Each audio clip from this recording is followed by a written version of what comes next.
selamat sore semuanya. Sore.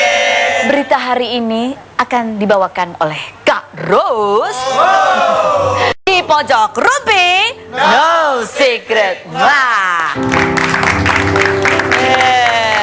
Dari jauh saya bisa tahu nih yang main piano beda kayaknya, lagunya sendu bener ya. Top, teruskan, lanjutkan. Oke, tetap semangat ya semuanya. Hari ini seperti biasanya kita akan awali dengan berita-berita yang ada di luar sana. Kalau kemarin ada pada saat Fedi Nuril menikah ada hashtagnya barisan apa namanya? Patah hati. Nah ini ada kabar lagi karena kabarnya Elo juga akan segera menikah. Ya, itu masuk barisan patah hati ya juga ya. Oh, suaranya ngebas.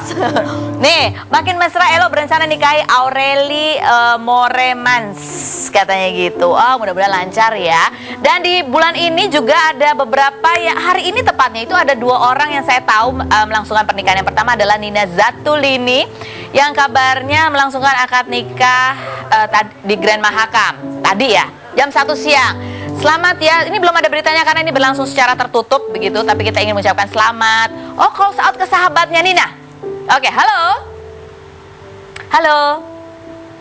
Halo, dengan Ici. Halo Ici. Ici. Halo. Hai Ici, kamu lagi di mana Ici? Aku lagi di acara nikahannya Nina nih, lagi akad. Oh, lagi akad, belum selesai akadnya? Belum, lagi foto-foto sih sekarang pada ngantri salaman. Oh, lagi antri salaman. Berarti udah selesai dong ya? Ini udah, ijab kabulnya udah. Pokoknya terharu deh, lancar, sekali nafas, terus terharu gitu. Papanya Nina sampai nangis. Terharu pada saat ini ya, minta izin ke orang tua. Pas minta izinnya juga pas lagi mau ijab kabul, papanya Nina juga nangis. Gitu, terharu banget sih pokoknya. Pasti syahdu banget. Itu dia pakai baju apa buat di akadnya? Pakai sunting biasa, terus warna merah ngejreng gitu, candranya pakai gold. Oh ya, merah dan gold. Ini bajunya ya, ada merah dan gold. Itu cantik sekali. Mas kawinnya apa ya kalau boleh tahu ya? Maharnya apa? Aduh, aku nggak hafal sih. Pokoknya gitu deh. Pokoknya bahagia banget ya. Bahagia banget sih. Ini yang datang, apakah memang acara ini khusus untuk keluarga aja pas akad ini atau gimana? Iya sih, soalnya private banget, nggak banyak tamu juga karena resepsi kan yang banyak. Ya. Kalau dari artis yang datang cuman ini Desta sama istrinya karena besok dia nggak bisa hadir. Gitu. Oh, oke. Jadi resepsinya besok ya di hotel yang sama kan? Iya, beda, hotelnya beda. Oh, hotelnya beda. Oh, oke. Iya. Baik.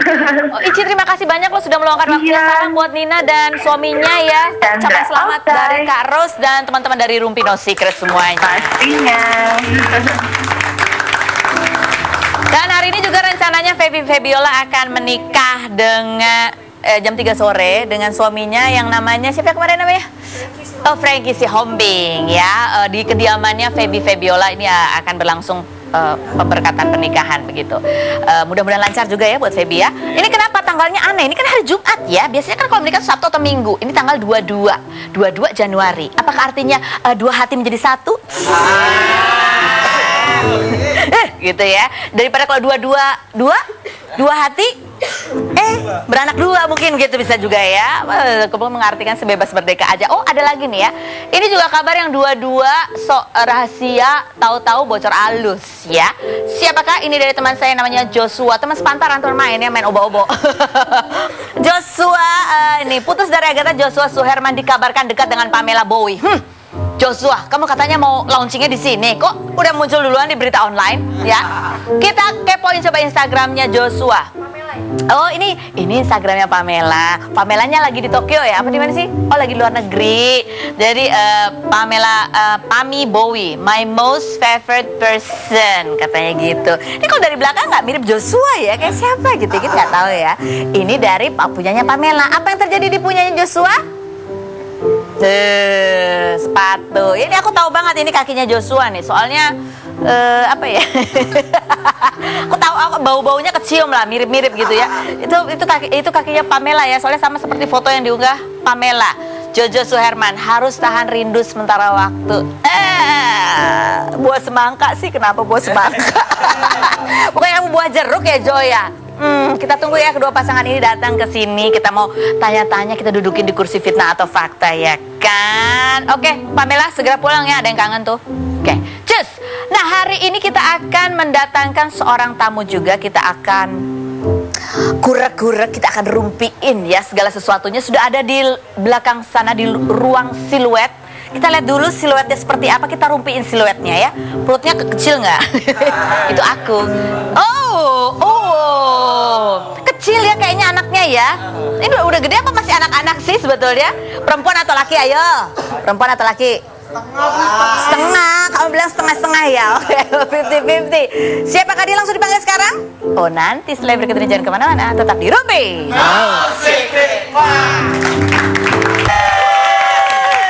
Kalian tahu kan lagunya? Bisa nggak? Coba-coba gimana nyanyinya? Hai Mita Lestari, apa kabar? Terima kasih sudah hari lo Mita. Kamu kalau kita lihat dari tayangan itu ya, sudah ada perkembangan dari tahun 2007 gitu, lebih cabi. Sekarang udah semakin dewasa. Kita lihat coba fotonya Mita waktu dulu dan sekarang. Iya. ICL yang sekarang ya.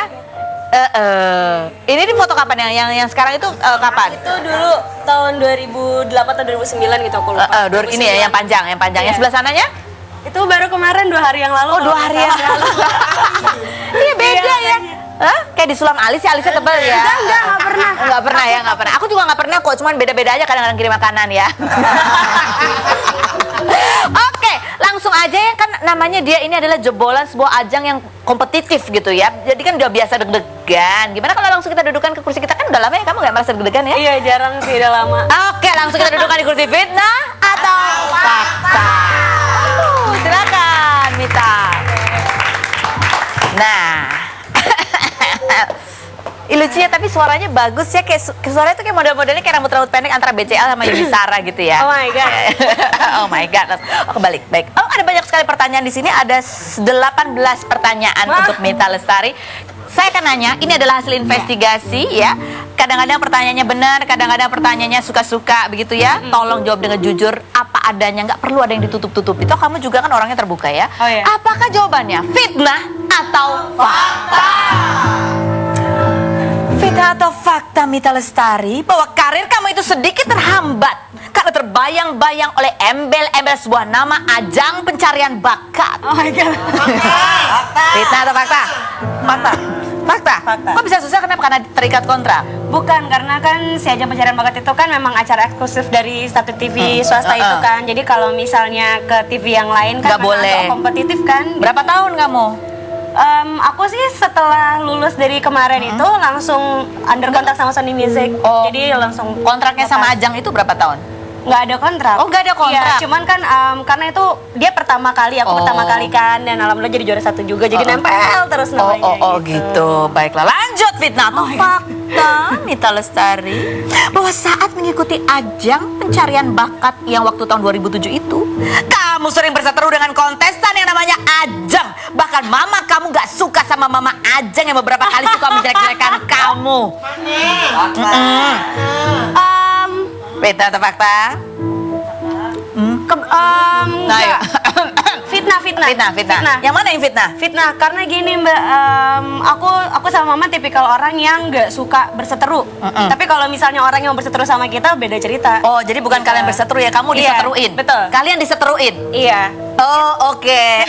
Ya. Jadi itu hanya sebuah reaksi dari sebuah aksi gitu ya? Betul. Oke, lanjut. Fitnah atau fakta, Mita?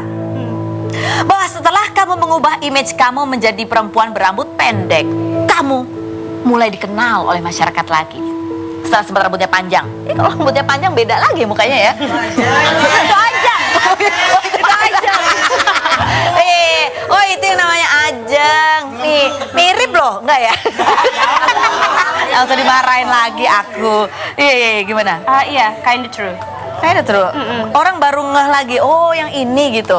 Karena memang waktu itu kan aku kan namanya benar-benar nempel banget sama aja pencarian bakat itu. Sampai akhirnya dipotong rambutnya, akhirnya jadi Mita Lestari dan mulai dikenal sebagai Mita Lestari. Oh, dan mengeluarkan sebuah lagu yang kemarin itu, dan itu lagunya hits gitu ya. Alhamdulillah. Oh, denger aja, aku cuma denger suaranya, aku nggak tahu loh yang dia nyanyi. Banyak yang kayak gitu sih. Banyak yang kayak gitu ya? Agak rasa sakit gak sih kamu? Enggak sih. Enggak ya? Iya, karena kalau misalnya karyanya dikenalkan, otomatis akunya juga mengikuti. Belum tentu loh. Oh iya. Kemarin kita kenal lagu nggak tahu penyanyinya siapa ya. Sampai udah diwawancara, oh dia yang nyanyi lagu itu ya. Kayak butiran debu ya. ya, kayak nggak pernah tahu penyanyi siapa gitu. Iya. Nggak apa-apa tapi. Kok gue nyebut merek? Oke, lanjut. Fitnah atau fakta? Kalau kamu pernah menjalin hubungan spesial dengan Rangga Smash, sampai-sampai kamu pernah dibully sama Smash Blood. Fitnah atau fakta? Fakta. Umur berapa itu waktu itu sama Rangga? Fakta. Jadi umur berapa ya? Masih kecil, aku masih 16 tahun. Oh, 16 tahun. Jadi dia belum bergabung di Smash. Belum, Kamu belum ikut kompetisi juga? Belum. Oh, belum. Jadi dua-duanya masih belum siapa-siapa gitu Iya, ya? benar. Terus kenapa kamu dibully sama Smash Blast? Ya karena kita deket aja. Oh, masih deket? Iya, jadi aku sama mama papanya Rangga itu memang masih deket sampai sekarang, Oke. sekarang. Ini ada nih Mita Lesari, haha aku nggak nakal lagi, makasih dinyanyiin tadi Rangga Mula, ayo Mita Lestari, jangan dipanjangin, thanks for the beautiful song you gave to me. Oh, dikasih lagu emang sama Rangga? Dinyanyiin waktu itu. Kapan? Dinyanyiin lagu I Heart You kalau nggak salah waktu masih hits-hitsnya. Oh, waktu dia lagi hits-hitsnya dia nyanyiin itu buat kamu? Waktu masih hits-hitsnya, sekarang udah nggak hits ya? Kamu ngomong gitu, kamu siap-siap, kamu nanti menerima. Aku nanya. Kamu pernah dikadoin boneka apa sih sama Rangga? Ada namanya boneka Gami, itu boneka babi tidur gitu. Oh, masih ada sekarang? Masih aku simpan sampai sekarang. Kalau ketemu Rangga tuh kayak gimana sekarang bentuknya? Kita tuh udah jadi teman baik banget sekarang. Ya dari Dia dulu pacarnya emang siapa teman baik. sekarang dia? Ya, ini hebat ya. Ini MC hebat Indonesia loh, Fanny Rose. Selalu menggali sesuatu ya. Dia dekat sama siapa sekarang si Rangga itu? Nggak tahu. Nggak tahu. Kenapa Nggak sih? tahu. Dia belum punya pacar ya mas sekarang? Kenapa dia belum punya pacar? Ketawanya kencang loh. Next question. Oke lanjut, bener ya next question ya. Kamu mau pertanyaan berikut ini, baiklah. Fitnah atau fakta bahwa kandasnya hubungan kamu dengan Ridwan Ghani itu karena kalian sempat berseteru dan akhirnya Ridwan menghilang, padahal kamu masih sayang sama dia. Fitnah atau fakta, Mita Lestari? Fakta. Nah, ya kan? Jawaban yang pertama itu nggak bohong, ya kan? Yang pertama itu nggak pernah bohong. Kalau jawaban kedua, nah itu. Fitnah. Jadi gimana? Kamu yang pergi, dia yang nyesel. Enggak. Terus? Maunya harus ngomong jujur ya di Iya sini? dong, ya jujur di sini no secret, Oh ya iya kan? Si Ridwannya waktu itu selingkuh sama orang lain. Makanya kalau dengan yang lain gue tetap setia kan. Oh gitu. Apa kata Ridwan Ghani ya? Coba kita lihat. Ridwan Ghani bilang apa pengakuan dia? Ridwan. Fitnah atau fakta Mita bahwa kamu masih Ini temenan? AC-nya nyala nggak sih di dalam studio ini? Panas ya baru kerasa ya. Bahwa kamu itu benar temenan sekarang sama Ridwan Ghani atau ya udah pernah kenal aja? Temenan kok. Temenan apa cuma pernah kenal? Temenan. Kan kamu diselingkuhin, kok bisa kamu cuma temenan sama dia? Kalau aku sih kalau diselingkuhin ya, aku anggap pernah kenal cuma segitu aja. Enggak. Gitu. Kalau aku tipikal orang yang selalu berpikir open minded ya. Maksudnya kayak ya udah kalau misalnya dia berselingkuh mungkin bukan dia jodohnya atau aku memang disiapkan yang lebih baik lagi. Dan ternyata emang ya. Ternyata emang. Lanjut. Oke. Fitnah atau fakta Mita Lestari? Kalau kamu itu trauma mempublikasikan pacar kamu yang sekarang gara-gara takut kejadian yang sama kayak pacar yang waktu dulu, yaitu sama Ridwan Ghani. Nggak jadi. Fitnah atau fakta? Enggak. Jadi kenapa jarang diposting? Oh, aku tahu. Takut diambil cewek lain. Enggak, jadi waktu itu sempat aku belum publikasiin karena memang aku belum dapat izin dari papa mama. Izin apa nih? Izin pacaran.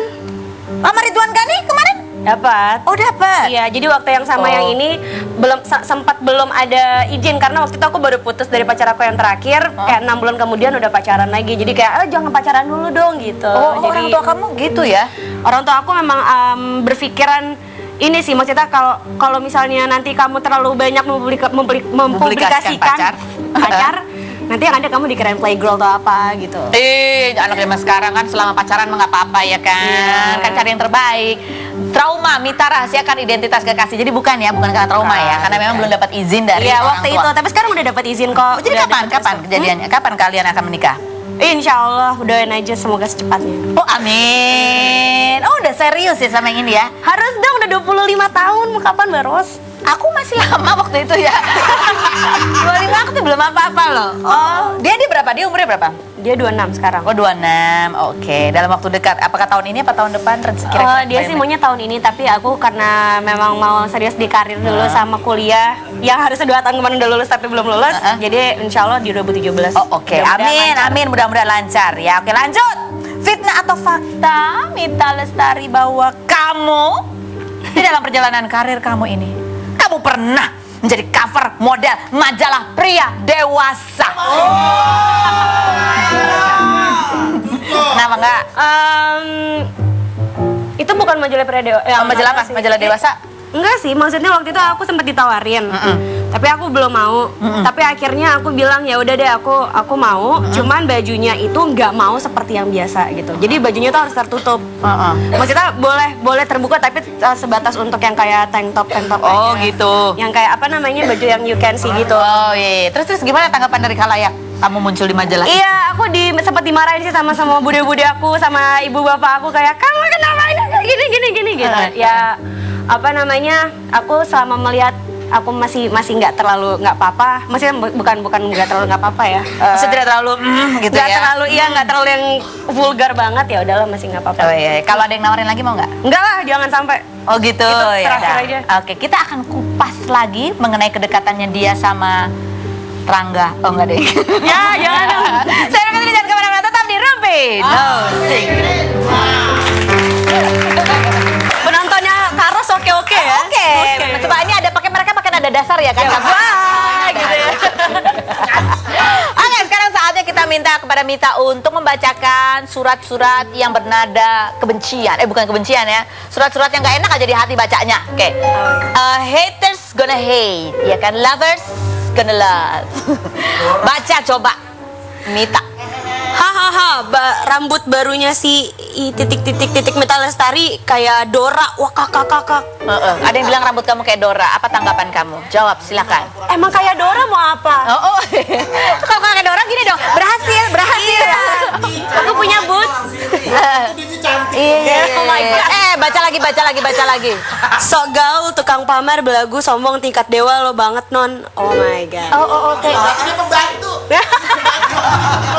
Buset. Itu suratnya dari bulan Agustus tahun 2011. Masya Allah, lama banget ya. Masih ada nggak sekarang yang suka komen-komen? Oh enggak, karena hatersnya itu aku dengerin. Jadi kayak, oh kamu kayak Dora. Oh ya udah, aku langsung potong rambut lagi supaya nggak dibilang kayak Dora. Oh, gitu. jadi mereka merasa didengarkan. Jadi menurut aku haters itu adalah kritikus. Aku membutuhkan mereka gitu. Oh, kalau dia bilang, cowoknya nggak cocok, ganti gitu gimana? Ya ganti. Ganti boleh dong. Ganti boleh gitu sampai gitunya nurutin. Enggak lah, sih lebay, ya. enggak Oke, sih. lebay. Oke. Nah, sekarang kalau misalnya ini masih ada orang yang apapun kamu mau ini salah, mau itu salah, apa yang mau kamu sampaikan kepada haters yang modelnya begitu? Ya kalau misalnya apa namanya, kalian ngasih aku kritik dan aku dengerin tapi masih aja salah, maafin aku ya. Aku mungkin nggak bisa seperti apa yang kalian mau, tapi mungkin ya udah, kalian bisa cari orang yang kalian mau. Oh, oke.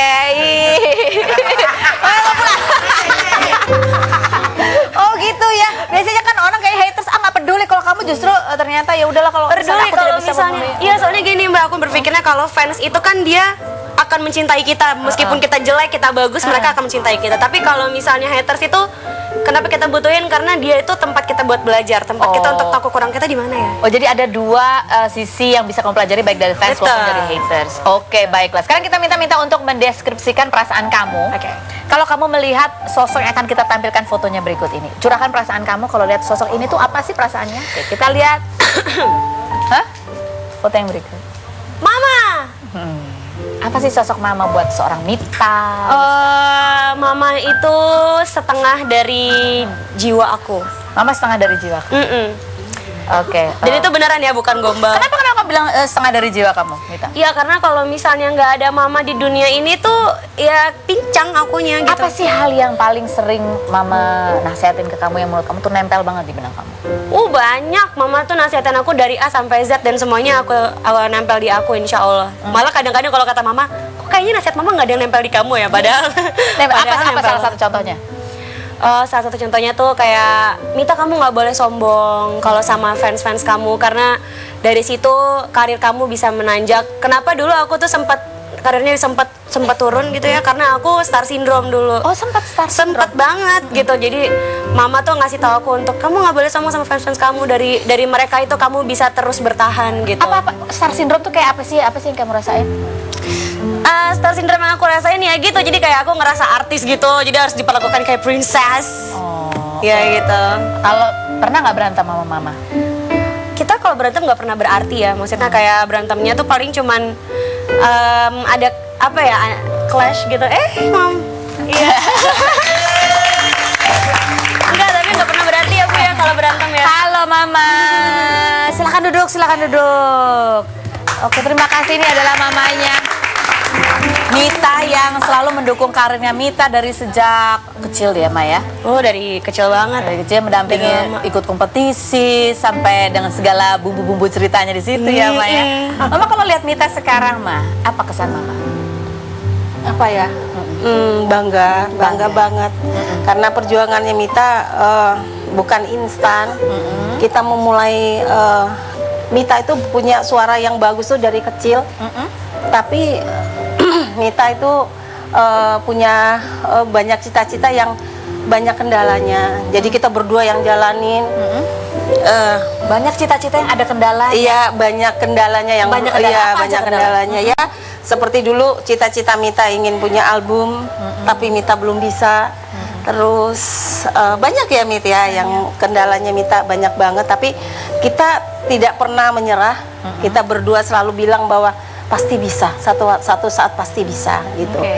Begitu kita tanya berapa sih buat album itu untuk seorang Mita, begitu kita tahu angkanya, wah kayaknya nggak mungkin. Karena dulu kan nggak gampang Mbak. Kalau sekarang kan ada sosial media, ada SoundCloud, Iya, ada banyak-banyak ya sosial media gitu.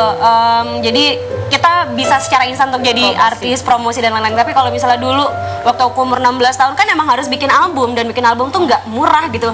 Bisa 1 M sendiri kan gitu. Apalagi kita maunya kerjanya sama orang yang emang udah yang kaliber, yang udah punya capability. Kita tuh mau kerja sama Bang Elva almarhum Bang Elva waktu masih hidup, dan Bang Elva bilang kalau mau emang harus punya sekitar 1 sampai 2 M untuk bikin album. Gitu. Tapi nggak pernah putus asa ya, Mama? Nggak pernah putus asa. Kita berdua pasti bisa komit.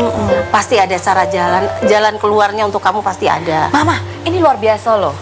Seorang ibu yang percaya dengan mimpi anaknya. Kapan Mama tahu bahwa mimpi Mita ini adalah sesuatu yang pasti berhasil? Saya selalu bilang sama Mita bahwa Allah itu tidak tidur, selalu membantu orang yang mau berusaha. Kalau kita hanya diam, kita tidak melakukan apa-apa, Allah tidak suka. Makanya kamu harus berusaha, sampai di mana pasti Allah akan bantu. Pernah nggak dia males-malesan nyerah padahal Mama tahu ini Sering. Mama aku ini orang yang paling berusaha. Ayo nggak boleh, aku udah deh nggak usah, udah deh aku jadi ini aja deh, jadi jadi orang marketing aja, aku bilang gitu. Aku kan emang suka marketing kan, ya udah deh aku jadi orang marketing aja lah, jadi orang marketing. Jangan Mita, kamu kan udah pengen jadi penyanyi, ayo berusaha gitu. Tapi Mita bukan hanya mempunyai seorang ibu yang mendorong Mita, tapi seorang ayah yang sangat mendorong Mita. Dan ayahnya Mita itu sedikit banyak punya jiwa musik dan sangat mendorong Mita untuk dalam hal musik. Jadi kenapa Mama kalau ketika Mita nyerah Mama bilang enggak? Apa yang membuat Mama yakin? Karena Mita punya sesuatu yang tidak dimiliki orang lain. Apa itu? Suaranya. Suaranya? Ya, khas banget. Dan Mita Jessie banget. Salah satu murid Abang Elvas yang paling dibanggakan Abang adalah Mita. Oke. Nah, Mama dan juga Mita. Sekarang Mama berdua bersama Mita. Saya ingin kalian juga mengungkapkan perasaan kalau melihat foto yang akan kita tampilkan berikut ini. Kita lihat sama-sama. Bari. Perlu tanya sama Mama ya. Jangan sedih. Mau tahu kenapa aku bisa putus dari Ridwan Ghani? Kenapa? Karena mamaku bilang, Mita putus sama Ridwan. Oh, gitu Ma. Jadi gimana? Dan aku nggak pikir panjang lagi, Mbak Ros, meskipun cinta banget waktu itu ya. Nangisnya belakangan deh, tapi ya menurut aku ridhonya orang tua ya, buat kalian semua yang lagi nonton maupun yang ada di sini, percayalah ridhonya ibu itu ridhonya Allah gitu, ridhonya Tuhan. Jadi mau seorang ibu mungkin punya alasan yang nggak logis gitu ya, punya instingly gitu ya, kayak ya kayaknya menurut ibu dia nggak baik buat kamu deh. Jadi waktu kamu diselingkuh itu belum kamu putusin juga? Enggak, jadi waktu itu aku putus sama dia itu belum putus. Masih suka ketemu, masih gitu iya, ya? ayo minta putus sama dia. Ya udah sampai akhirnya, yaudah kita putus aja selesai. Oke, aku mau bilang sama anakku juga, putus. Jangan! Oke, Ma, kalau Bari ini, kalau menurut Mama gimana, Ma? Orangnya baik. Pertama, pertemuan pertama agak sedikit kaget. Kenapa kaget? Kagetnya karena mungkin pergaulan Bari dengan pergaulan Mita berbeda. Bari ini kan lama di luar negeri, jadi pergaulannya beda sama Mita. Jadi apa yang dilakukan Bari itu, Bari menganggap bahwa itu wajar saja, tapi tidak wajar buat kita, gitu ya. Apa Jadi misalnya gimana? jadi kaget bercandanya Bari. Culture gap gitu. Iya. Kalau nelpon suka malam-malam gitu, Ma ya? Di Enggak. atas jam 12. Jadi malam itu pulsa murah kalau jam segitu soalnya. pertama kali lihat Bari dengan gaya bahasanya, Yang dengan santai. bercandanya, oh kok orang ini sombong banget ya. Mit, kamu bener mau memutuskan sama dia, sombong banget loh orangnya, gitu. Ternyata Mita bilang, ibu saya nggak suka sama kamu. Terus? Karena kamu dibilang sombong sama orang tua saya. Terus Bari? Terus Bari itu jadi PR buat Bari. Udah jadi memperbaiki? Oh, jadi aku nggak suka. Jadi orang tuamu nggak suka karena aku sombong. Iya. Terus akhirnya dia berusaha, dia ketemu dengan saya. Dan Perubahannya ternyata dia tidak signifikan. seperti itu. Gue tepuk tangan dulu dong buat Bari. Tuh, cowok kalau nerima tantangan dari orang tuanya dengerin juga ya Beneran Maya cinta, ya. beneran. Ini kayaknya kuncinya adalah karena Bari ternyata juga sama menghargai orang tua Mita seperti Mita menghargai orang tua. Karena aku kencang sama dia, Mbak Ros. Oh, kencang ya? Kak Ros. Oke. Kencangnya sama dia tuh kayak, ya udah terakhir kali aku putus sama pacar aku karena ibuku nggak Nggak suka setuju. loh. Jadi kalau misalnya ibuku nggak suka lagi, udah kita mau. Oke.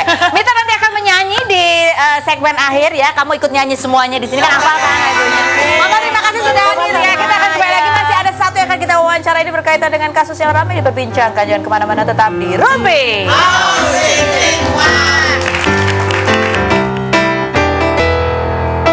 Oke, baik pemirsa, sekarang sudah bersama kita Bang Ferry Erikson. Ini adalah kuasa hukum dari Stuart Collins. Terima kasih Bang Ferry atas waktunya. Bang Ferry, kita lihat kemarin di Instagram Stuart itu menjual mobil dan rumahnya. Itu nggak tahu ya? Bang Ferry nggak tahu ya? Nggak tahu saya, Bang. Wah, bisa tolong dipromosikan tuh Bang. Kayaknya belum laku-laku soal mobil. Oke, Bang Ferry, ini kita mau klarifikasi beberapa hal ke Bang Ferry. Karena kemarin kita juga mewawancarai pihak kuasa hukum dari Risty Tagor. Biar berimbang begitu beritanya ya Bang Ferry ya. Dan kita akan tanya langsung, ini hasil wawancara kita kemarin seperti apa. Kita lihat berikut ini. Bang Ferry, kita mau tanya, Bang Ferry pernah memberikan pernyataan bahwa Risty itu pernah minta mobil mewah gitu ke Stuart dan juga minta berlian. Saya katakan pernah. Pernah? Ya, kenapa? Karena memang apa yang diutarakan oleh Stuart itu begitu adanya. Jadi Stuart yang menyampaikan itu ke Bang Ferry. Tentunya saya berdasarkan fakta ya. Jadi memang Stuart yang cerita ya, bukan mintanya itu dalam apa? Minta untuk mahar atau dalam pernikahan? Saat dalam pernikahan. Oh, dalam pernikahan. Oke. Nah, ini kan dari pihak Risty merasa keberatan dituding materialistis dan juga provokator gitu. Mungkin Bang Ferry ada apa istilahnya dasarnya mengutarakan hal itu? Begini, jadi waktu mereka mengajukan gugatan pertama kali di persidangan Pengadilan Agama Jakarta Selatan, Iya. orang tua Risty datang, Risty Tagor dan kuasa hukumnya, kami berkumpul di ruangan sebelum sidang. Oke. Lalu saya panggil si Risty Tagor, Risty, coba kemari kamu, saya bilang. Iya. Kamu nikah baru 3 bulan. Iya. Ya. Coba kasih kesempatan dulu. Kalian kan harus tahap penyesuaian dulu kan, begitu. Jadi kasih kesempatan 1 atau 2, 3 tahun lah, saya bilang seperti itu. Dalam saat percakapan seperti itu, tiba-tiba ibunya Risty datang. Ibunya Risty datang lalu bilang begini, Risty, ingat ya, apa yang kamu sudah katakan di rumah tadi, kalau bilang A, begitu. Oke. Jadi saya berkesimpulan, loh, apa yang diceritakan oleh Stuart selama ini bahwa katanya kepada kami kuasa hukum, orang tuanya terlalu banyak ikut campur. Jadi fakta itu, jadi saya melihat seperti itu. Oh, ternyata benar ya. Seperti itu, Mbak. Ya, jadi terlalu banyak ikut campur sebetulnya. Iya. Kalau masalah materialistis, begini, pada waktu Stuart sebelum akad nikah, jadi Stuart bersama kakaknya itu beli cincin, Mbak ya. Lalu Stuart bilang ke saya, ibunya masa menanyakan itu cincinnya berlian atau tidak. Oke. Ya, berarti di situ ini sudah mulai bicara harta, Mbak ya. Oke. Lalu masalah mahar itu juga kan dikatakan seperti itu. Oke. Waktu diungkapkan di TV itu ibunya bicara tentang mahar dan sebagainya, Mbak. Oke. Jadi apa yang diutarakan oleh Bang Ferry itu sebetulnya adalah dari Stuart. Stuart langsung. Jadi Stuart betul pernah mengatakan bahwa Risti minta mobil mahal. Ya, disebutkan malah. Mereknya? Minta Alphard. Oh, minta Alphard begitu ya. Iya, lalu Stuart bilang apa? Aduh, Bang, kalau begini saya mati saya, Bang. Saya ini kan pendatang baru. Oke. Artinya di dunia sinetron kan baru gitu. Jadi Oke. dia juga mengerti. Saya mau klarifikasi, Mbak. Saya Apalagi? pernah nonton di Rumpi beberapa hari lalu. Kalau nggak salah kuasa hukumnya bilang begini. Apa tuh? Mereka awalnya kan jatuh cinta, Mbak. Iya, iya. Saling jatuh cinta, Iya. kan begitu. Lah, kalau saling jatuh cinta, ini kan perkawinan baru 3 bulan, Mbak. Iya. Yang namanya cinta ya harus dipertahankan dong. Masa tiba-tiba minta cerai? Oke. Jadi ini dari sisi kuasa hukumnya Stuart. Iya. Oke. Kita mau tanya lagi Bang Ferry mengenai pernyataan dari kuasa hukum Risti Tagor yang berikut ini. Silakan. Bang Ferry bisa menjelaskan pada saat itu kan sudah diberi waktu gitu, tapi Stuartnya tidak datang, tidak ada pemberitahuan, tapi Bang Ferry justru memberitahu media bahwa Stuart nggak datang gitu. Itu gimana sih Jadi kronologinya gini, Mbak Ferry. sebetulnya? Saya tiba-tiba dihubungi oleh seorang wartawan, Iya. ya, by SMS. Dia bilang begini, Bang Erikson, Abang datang nggak? Ada acara ditunggu jam 1 nih. Iya. Terus saya bilang, acara apa? Oke. Ini katanya mau datang ke sini, katanya mau lihat anaknya. Iya.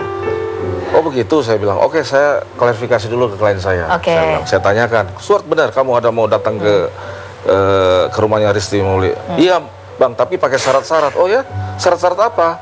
Harus minta maaf. Harus minta maaf katanya karena sudah memfitnah dan segala macam, pakai Al-Quran segala katanya. Oh, terus menurut pendapat kamu gimana, Stuart? Iya. Ya saya nggak mau, Bang. Oh ya sudah, itu kan harga diri kamu. Oke. Silakan. Saya Oke. bilang seperti itu, Mbak. Iya. Jadi posisinya adalah Bang Ferry ditanya, Bang Ferry menjawab begitu ya? Iya, Jadi bukan saya menghubungi wartawan, saya nggak kenal nomor handphone wartawan. Tapi nggak tanya ke Stu, Stu ngomong nggak bahwa dia sudah menolak syarat itu ke pihak Risti Tagor nggak? Gimana, Mbak? Maksudnya tanya ke Stu udah bilang nggak jadi datang atau nggak mau gitu, atau nggak Ya, nanya?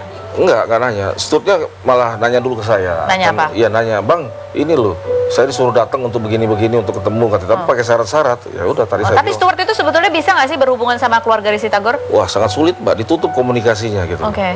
Makanya waktu di persidangan itu dikatakan bahwa Risti Tagor sudah melahirkan, kami sebagai kuasa hukum bahkan hakim pun terkejut, Mbak. Oke. Ya termasuk pers juga kan nggak tahu. Iya betul.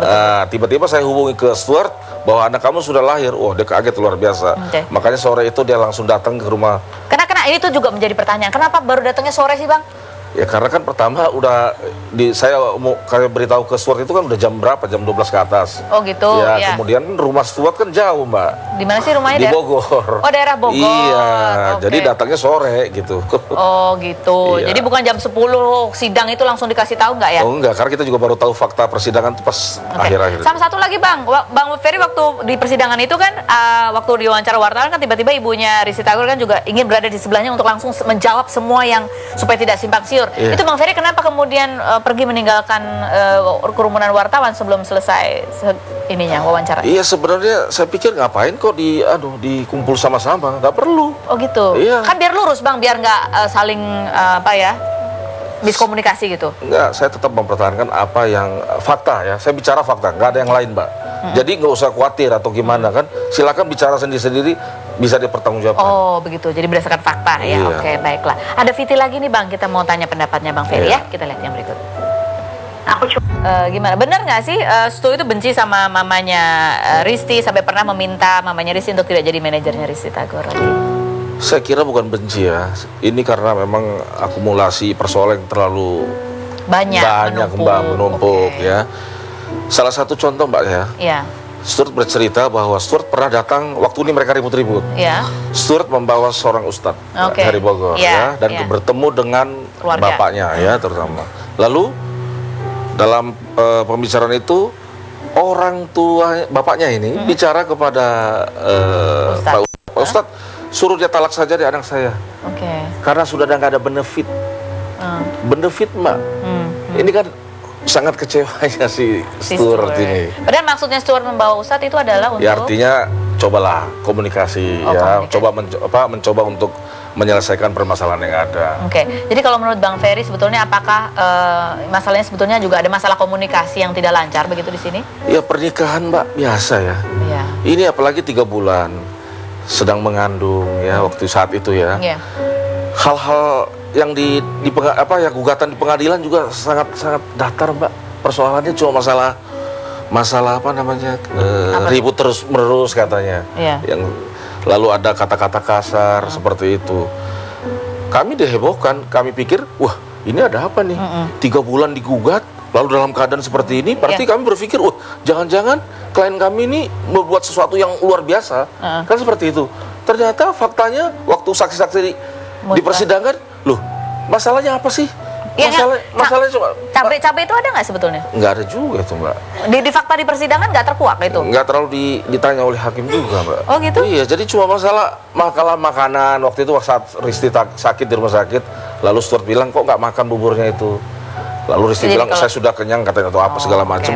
Itu aja diribut-ributkan. Ya seperti itu biasa Mbak. Tapi Stuart kan ada diajukan lagi syarat saling memaafkan dan meminta maaf kepada ibunya. Stuart bagaimana tanggapannya? Kalau mau ketemu anaknya sendiri nggak perlu lah Mbak minta maaf. Iya kan? Nggak usah dihalang-halangi. Demi anak dia tidak mau meminta maaf kepada. Iya karena memang apa yang dikatakan fitnah apa segala macam enggak Mbak. Klien kami merasa tidak ada yang fitnah. Itu semua benar. Jadi memang Stuart yang mengatakan kepada Bang Ferry bahwa Risti pernah minta mobil, minta dibelikan mobil Mbak. mahal. Oke baik, kita akan kembali lagi, jangan kemana-mana. Tetap di Rumpi.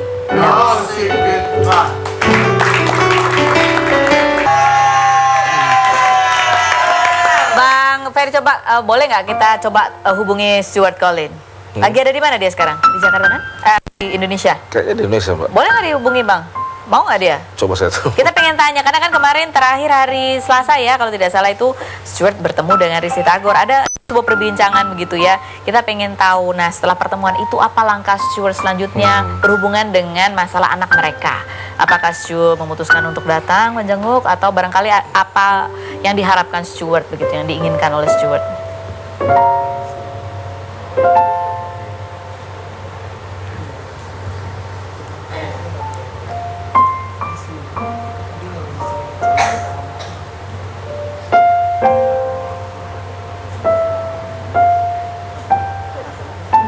Oke. Terakhir di Instagramnya Stuart masih memajang foto mobil ya, mau dijual begitu ya. Oh udah dihapus, ya kok dihapus sih, mungkin udah laku kali ya. Kita ini ya, mudah-mudahan sudah laku ya, begitu ya. Udah diangkat ya? Oh nggak diangkat, baik. Bang Ferry terima kasih banyak, harapannya semoga bisa berdamai ya. Kita doa yang terbaik buat putra Stuart dan juga Risti Tagor. Dan terima kasih juga buat Anda yang sudah bersama kami hari ini. Sebagai penutup kita akan dengarkan suara yang sangat merdu sekali dari Mita Lestari dengan Aku Punya Hati. Kita ketemu lagi di acara Rumpi.